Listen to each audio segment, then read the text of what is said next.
When it comes to lighting our worship spaces, there's a lot of things that we need to take into consideration. Every space is different. Do you have windows? What kind of environment are you going for? Well, here in our temporary worship space, our student venue, we have elevated the worship lighting environment while we are in here and for years to come, hopefully. And I thought I'd just break down what we have added in here, what we're using for key lighting, backlighting, house lighting, all of the different details in this space that seats about 175 people, and maybe it will inspire you if you're on the hunt for some budget-friendly alternatives for your worship space's lighting. If you're new around here, my name is Rylan. I'm the Worship and Media Arts Pastor here at Central Baptist Owasso. I am always on the hunt for budget-friendly alternatives to our tech ministry needs, and here in our worship space called The Venue, we needed to outfit this space with some good quality lighting for our in-person and live stream needs. And so I'm going to share with you the different categories of lighting that you really need to be thinking through and where to spend some extra money and maybe where you can save some money. So if you want to skip around, timestamps will be below. Links to all these different products, if I can link them, will be in the description. They will be affiliate links. That always does help out the channel and kind of keep sponsors away from the channel as much as I can. So let's start with an often overlooked section and one place where we made a mistake when we remodeled this place from our fellowship hall area into what it is now today, and that is house lighting. In this space, we actually have 3 levels of house lighting. One is just your typical flick the light switch on work lights. These were your old school style mercury vapor, I think, gymnasium style lights that kind of take forever to kick on. We did put LED bulbs in these, and those have worked great, but they're not dimmable or anything like that. So that is just to work, vacuum, anything you need to do in the building. What we did though was we added some UFO LED lights that are dimmable. Dimmable with a big asterisk. The advantage of these lights is that they're really bright, they have a great quality of light, and yes, they are dimmable down to about 20%. 20% they're going to kick off. Now, we are using some ETC relay packs that these go into, and so it's actually the driver inside of the UFO lights. So if you're looking at these, it's the driver inside the UFO that is actually not highest of quality, and so it doesn't matter what you do outside of that to control these. They're going to just snap on and snap off at that still pretty bright level.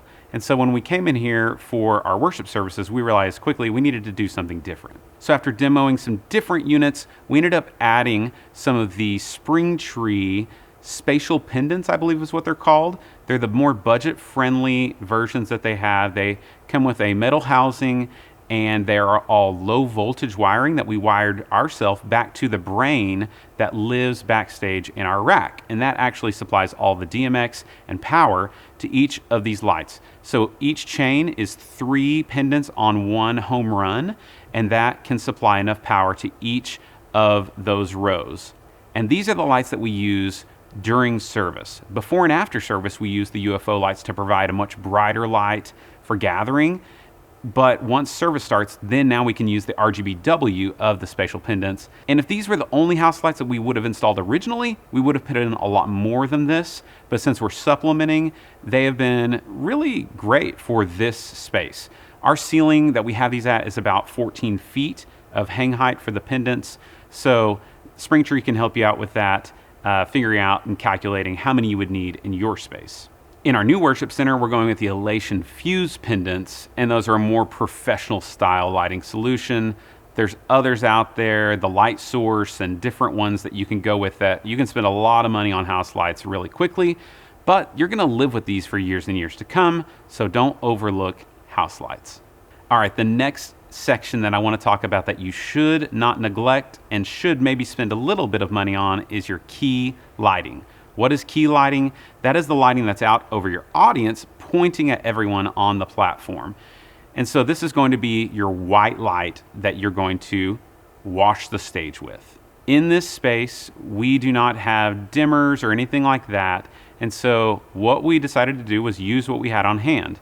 We are lighting everything pretty much with a combination of these bolder variable white moving head fixtures. We have 8 of these that we have rigged out above the audience.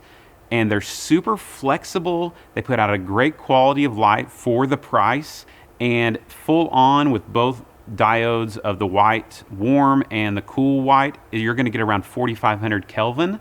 I've measured that. It's really consistent. That's what we're running our camera's white balances at. And you can get a very wide wash, or you can really spot in on somebody really closely on those certain baptisms or a certain part of a song if you want to do that. So I love the flexibility of these. The downside of a light like this, of a mover, is that it's going to have some fan noise. So the lower your ceiling is, the more distracting fan noise is going to become. You stack 8, 10, 12, 20 of these above people's heads at 12 feet, it kind of becomes a white noise machine. So just keep that in mind.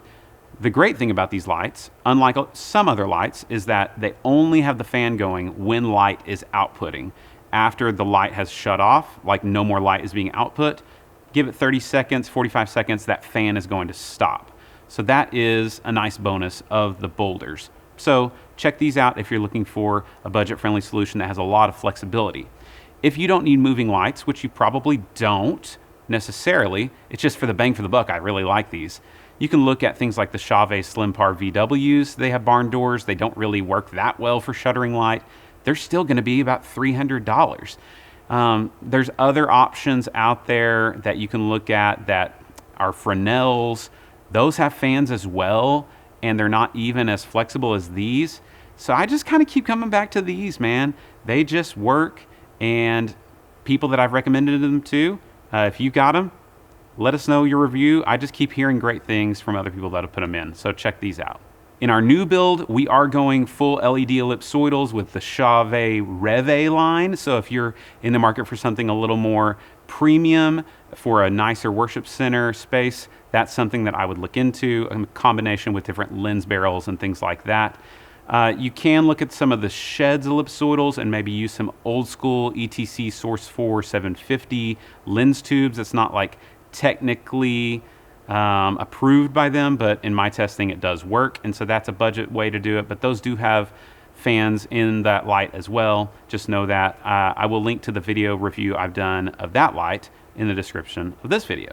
All right, so once you've got your house lights and you got your key light, your stage lit up, now it's time to start adding some of the creative elements. So let's talk about some of the movers that you see behind me. Above each wall on each side of the stage, and then scattered around the base of the stage, you will see the RGBW version of this boulder light. It is a 19 by 15 watt variable zoom wash par. And so there's no gobos on this light. You're either going to get a tight beam or a widespread wash. And I just love these lights for the value, 250 bucks a piece. They have been rock solid for us. I know there's other variations of them out there. Like they're basically a ripoff of the Haze, the R2X, which is like $1,800. So I can replace quite a few of these for that price if they break. And I haven't had a single failure. One of them has like one or two little diodes that's kind of messed up, but overall they've been rock solid. That is kind of the effect beam light that you see of the washes. We do have a couple of spots from Sheds that I recently reviewed sitting on top of each wall. Those can do different gobos. They can zoom in and out with some different iris effects and things like that with frost. And a light like that is great for throwing out some different patterns into the air with Haze, which we'll talk about a little bit later. The other movers that you're going to see are above our LED wall, and that's these two different lights right here. These lights were actually gifted to us from another church here in town that closed down one of their campuses. They weren't going to use these anymore, and they're pretty little guys. Like, they're not super bright, but for in this space with some haze, they've actually added quite a bit. So this is an eliminator light. It's a kind of similar light to this. It's like a little brother. I don't even know the LED count and all that stuff. I think it's an American DJ light. I'll try to find a link to this exact model, but it's a fun little light. And I like that it's only like 5 DMX channels on the DMX channel count if you want to run it like that. And then this is the little brother of a light that we use a lot in our other worship space. It's the Haze Intimidator Spot 155. It's tiny, but these both barely fit above our LED wall, and we're just using those as backlight to kind of rim light people on the shoulders and throw patterns and color out onto the stage. Every once in a while, fan up maybe and do a blinder section into the audience, things like that. But that's added quite a bit. Backlight is a key to kind of, when you have a black wall behind everybody, backlight really helps give some separation to everybody on camera and in the room. Now, none of these moving lights are really going to do that much without the power of Haze. Haze is another area where I would say don't skimp too much on the quality of what Haze you get. So we are using the Ultratech Radiance in here, and we have it hidden back behind one of the side walls over there, pointing up into the air, and then we have a blower fan blowing it out into the audience. It's running on about 10% of Haze level and 50% fan coming out, and then the blower fan is on its own dimmer box that is just plugged into, that we say turn on or off, and that's running 100%. And so controlling that Haze is important. Getting the Haze right for your room is going to take some tinkering with, but don't cheap out too much. You can check out things like the Antares Z350. There's always great options that are even much more expensive. You know which one I'm talking about, that purple Hazer out there. But for us, that's just out of reach. So Ultratech Radiance is around $1,200, I think. And we've loved it now for years. It just sips on the fluid, like barely any. It's not a CO2 Hazer, but it does a great job in our space. Let's say your church just can't do Haze. A great option for lighting your stage and adding some textures is Scenic Lighting. So we've got some of that going on here. For months and months, we didn't run Haze in here, and it was still great. You don't have to use Haze, but it does add a nice texture and flavor to your worship environment. And so what I'm talking about with the scenic stuff is the wall washes that you see and the LED tape, things that don't need any type of Haze to really get the effect. So those walls that you see are just scrunched up aluminum screening that you can buy at Lowe's or Home Depot that you would put like on doors. And so we just stapled that onto the walls that were painted black. And then we are lighting those with some of the light bars from OPPSK, really budget-friendly light bars that have been impressive for what they are. They are like a little over $100, I think, on Amazon. They actually come with even a diffusion top that you could run these pointed at the audience, like a light bar pointing out to do eye candy. But instead, we're using them to wash the wall because they have a very wide dispersion. And so I like that they sit right next to each other. They've got power con in and out. They've been super solid and much brighter than some of the older options that we were using to wash the walls, which has been great. And then we just have some LED tape that we have consistently used, that we've soldered pigtails of wire to, that we've stapled the LED tape onto black 1x2s and put it at 45-degree angles, screwed it onto these wood backdrops, and ran it into our dimmer packs that is specifically for LED tape. All that will be linked below as well, that you can dive into and pick up if you've never done any of this LED tape stuff. It's very budget friendly. It just takes a little bit of tinkering and soldering to get going. Other scenic things that we haven't yet implemented in here that we love to add is things like Edison bulbs to kind of give a nice warm look and really have multiple looks. That's the thing with designing lighting looks for me, is the ability to have multiple different styles of looks to change the worship environment as you go throughout the service, to allow each song to feel connected to the lighting environment. So maybe a slow, intimate song like Great Are You Lord, you're rocking those Edison bulbs and big sky pan, very warm look.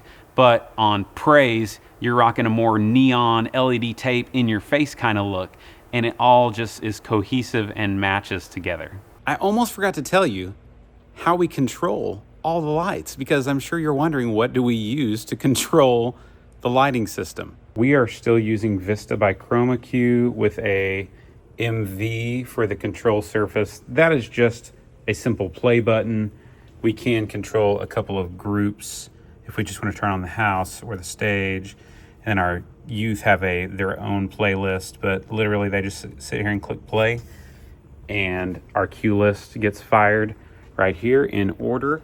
You can see on a Sunday, we just pre-map everything. We will be moving to Onyx, the NX1, just because people have said that they're not supporting Vista quite as much as they used to. We've loved it. Really, it's been great. But, you know, all good things must come to an end, I guess. So check out the NX1.